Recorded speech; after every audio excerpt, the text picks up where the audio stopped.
नगर आदि के वास्तु का वर्णन।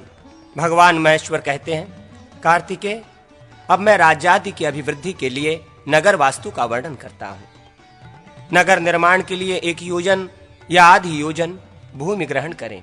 वास्तु नगर का पूजन करके उसको प्राकार से संयुक्त करें। यशादि 30 पदों में सूर्य के सम्मुख पूर्व द्वार, गंधर्व के समीप दक्षिण द्वार, वरुण के निकट पश्चिम द्वार और सोम के समीप उत्तर द्वार बनाना चाहिए। नगर में चौड़े चौड़े बाजार बनाने चाहिए। नगर द्वार 6 हाथ चौड़ा बनाना चाहिए, जिससे हाथी आदि सुखपूर्वक आ जा सकें। नगर छीनकर्ण, भग्न तथा अर्धचंद्राकार नहीं होना चाहिए। वज्र सूची मुख नगर भी हितकर नहीं है। 1, 2 या 3 द्वारों से युक्त धनुषाकार वज्र नाघाभ नगर का निर्माण शांतिप्रद है। नगर के आग्नेय कोण में स्वर्णकारों को बसावें। दक्षिण दिशा में नृत्योपजीवी वारंगनाओं के भवन हों। नैऋत्य कोण में नट, कुंभकार तथा केवट आदि के आवास स्थान होने चाहिए। पश्चिम में रथाकार, आयुधकार और खड्ग निर्माताओं का निवास हो। नगर के वायव्य कोण में मध्य विक्रेता, कर्मकार तथा भृत्यों का निवेश करें। उत्तर दिशा में ब्राह्मण, यति, सिद्ध और पुण्यात्मा पुरुषों को बसावें। ईशान कोण में फलादि का विक्रय करने वाले एवं वणिज जन निवास करें। पूर्व दिशा में सेनाध्यक्ष रहें। आग्नेय कोण में विविध सैन्य, दक्षिण में स्त्रियों को ललित कला की शिक्षा देने वाले आचार्यों तथा नैऋत्य कोण में धनुर्धर सैनिकों को रखें। पश्चिम में महामात, कोषपाल एवं कारीगरों को, उत्तर में दंडाधिकारी, नायक तथा द्विजों को, पूर्व में क्षत्रियों को, दक्षिण में वैश्यों को, पश्चिम में शूद्रों को, विभिन्न दिशाओं में वैद्यों को और अश्वों को तथा सेना को चारों ओर रखें। राजा पूर्व में गुप्तचरों, दक्षिण में शमशान, पश्चिम में गोधन और उत्तर में कृषकों का निवेश करें। मलेच्छों को दिक् कोणों में स्थान दें अथवा ग्रामों में स्थापित करें। पूर्व द्वार पर लक्ष्मी एवं कुबेर की स्थापना करें, जो उन दोनों का दर्शन करते हैं। उन्हें लक्ष्मी संपत्ति की प्राप्ति होती है। पश्चिम में निर्मित देव मंदिर पूर्वाभिमुख, पूर्व दिशा में स्थित पश्चिमाभिमुख तथा दक्षिण दिशा के मंदिर उत्तराभिमुख होने चाहिए। नगर की रक्षा के लिए इंद्र और विष्णु आदि देवताओं के मंदिर बनवावें। देवशून्य नगर, ग्राम, दुर्ग तथा गृह आदि का पिशाच उपभोग करते हैं और वो रोग समूह से परिभूत हो जाता है। उपर्युक्त विधि से निर्मित नगर आदि सदा जयप्रद और भोग मोक्ष प्रदान करने वाले होते हैं। वास्तु भूमि की पूर्व दिशा में श्रृंगार कक्ष, अग्निकोण में पाकगृह, रसोई घर, दक्षिण में शयन गृह, नैऋत्य कोण में शस्त्रागार, पश्चिम में भोजन गृह, वायव्य कोण में धान्य संग्रह, उत्तर दिशा में धनागार तथा ईशान कोण में देवगृह बनवाना चाहिए। नगर में 1 शाल, द्विशाल, त्रिशाल या चतुशाल गृह का निर्माण होना चाहिए। चतुशाल गृह के शाला और अलिंद प्रांगण के भेद से 200 भेद होते हैं।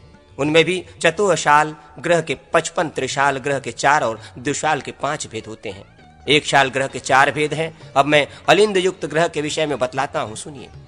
ग्रह वास्तु तथा नगर वास्तु में 28 अलिंद होते हैं। 4 तथा 7 अलिंदों से 55, 6 अलिंदों से 20 तथा 8 अलिंदों से भी 20 भेद होते हैं। इस प्रकार नगर आदि में 8 अलिंदों से युक्त वास्तु भी होता है।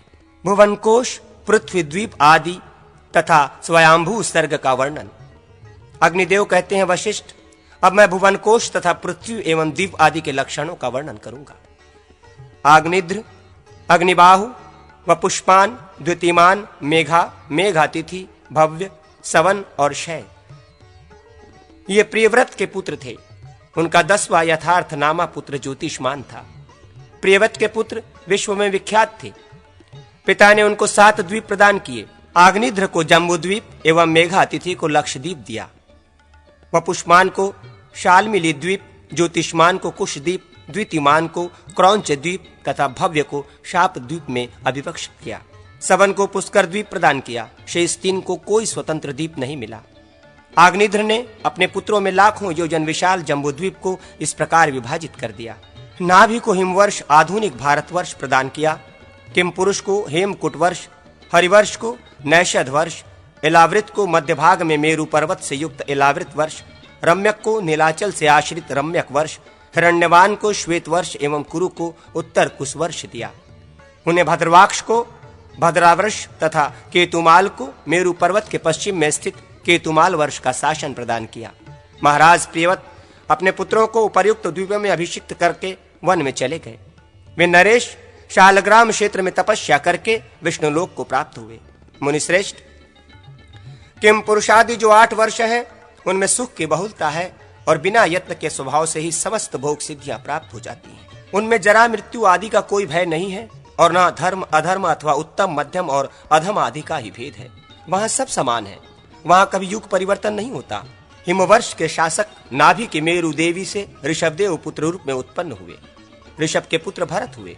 ऋषभदेव ने भरत पर राज्य लक्ष्मी का भार छोड़कर शालग्राम क्षेत्र में श्रीहरि की शरण की। भरत के नाम से भारतवर्ष प्रसिद्ध है। भरत से सुमति हुए। भरत ने सुमति को राज्य लक्ष्मी देकर शालग्राम क्षेत्र में श्रीहरि की शरण ली। उन योगी राज ने योगाभ्यास में तत्पर होकर प्राणों का परित्याग किया। इनका वो चरित्र तुमसे मैं फिर कहूंगा। तदनंतर सुमति के वीर से इंद्रधम्न का जन्म हुआ। उससे परमश्रेष्ठी और परमश्रेष्ठी का पुत्र प्रतिहार हुआ। प्रतिहार के प्रतिहर्ता, प्रतिहर्ता के भव, भव के उद्गित, उद्गित के प्रस्तार, प्रस्तार के विभु नामक पुत्र हुआ। विभु का पृथु, पृथु का नक्त एवं नक्त का पुत्र गय हुआ। गय के नर नामक पुत्र और नर के विराट नामक पुत्र उत्पन्न हुआ। विराट का पुत्र महावीर्य था। उससे धीमान का जन्म हुआ तथा धीमान का पुत्र महांत और उसका पुत्र मनस्यु हुआ। मनस्यु का पुत्र त्वष्टा, त्वष्टा का वीरज और वीरज का पुत्र रज हुआ। मुने रज के पुत्र शतजीत के 100 पुत्र उत्पन्न हुए। उनमें से विश्वज्योति मुख्य था। उनसे भारतवर्ष की अभिवृद्धि हुई। कृत त्रेतादि युग क्रम से ये स्वयंभू मनु का वंश माना गया है। भुवनकोश वर्णन के प्रसंग में भूमंडल के द्वीप आदि का परिचय।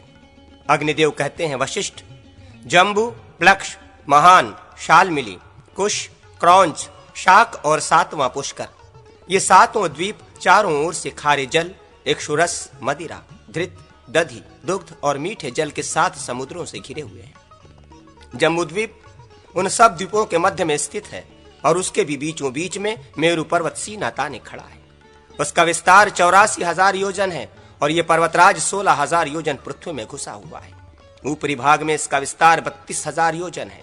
नीचे की गहराई में इसका विस्तार 16,000 योजन है। इस प्रकार ये पर्वत इस पृथ्वी रूप कमल की कर्णिका के समान स्थित है।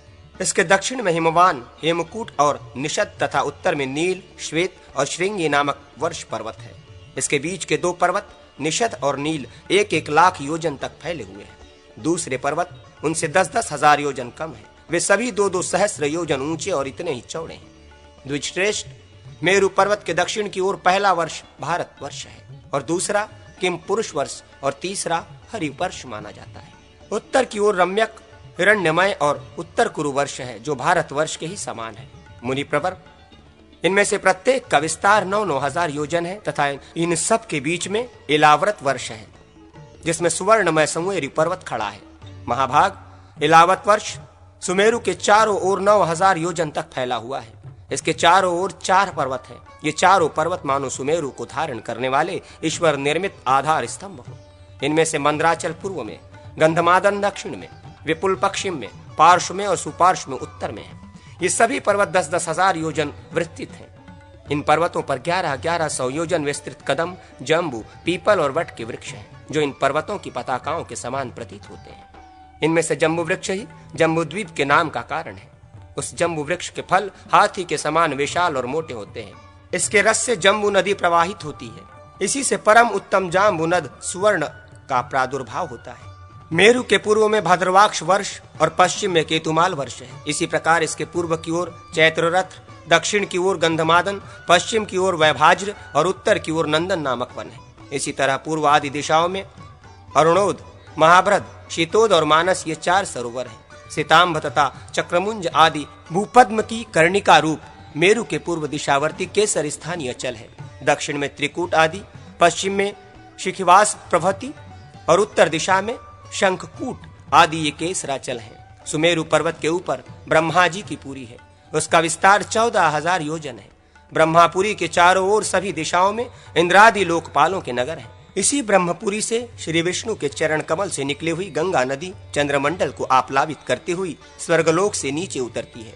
पूर्व में सीता अथवा सीता नदी भद्रवाक्ष पर्वत से निकलकर एक पर्वत से दूसरे पर्वत पर जाती हुई समुद्र में मिल जाती है। इसी प्रकार अलकनंदा भी दक्षिण दिशा की ओर भारतवर्ष में आती है और 7 भागों में विभक्त होकर समुद्र में मिल जाती है। चक्षु पश्चिम समुद्र में तथा भद्रा उत्तर कुरु वर्ष को पार करती हुई समुद्र में जा गिरती है। माल्यवान और गंधमादन पर्वत उत्तर और दक्षिण की ओर नीलाचल एवं निषद पर्वत तक फैले हुए हैं। उन दोनों के बीच में कर्णिकाकार मेरु पर्वत स्थित है।